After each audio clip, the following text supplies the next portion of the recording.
শীতের এই সময়টায় চারিদিকে হিমশীতল বাতাস, সাথে ধুলো ময়লায় সবারই দেখা দেয় ঠান্ডা কাশির সমস্যার। কি করে বাঁচাবেন নিজেকে এই কাশির হাত থেকে? চলুন আপনাদের সাথে আমিও জানবো তা। শীতের এই মৌসুমে মাথা ব্যথা, বুকে কফ জমা, কাশি, শ্বাসকষ্ট এসব যেন নিত্য নৈমিত্তিক ব্যাপার।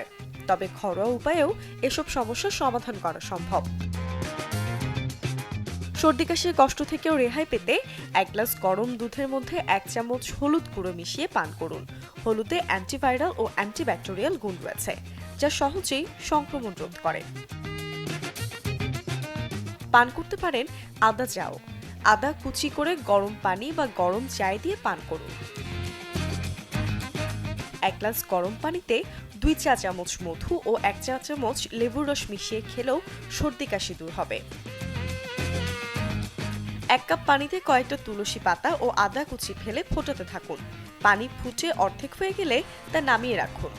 এবার এই পানি দিনে অন্তত 2 বার পান করলে সর্দি কাশি কমে যাবে।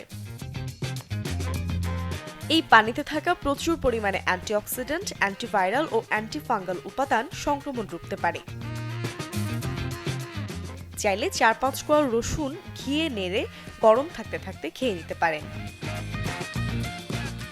মূর্ছনা ঐশী, চ্যানেল 24।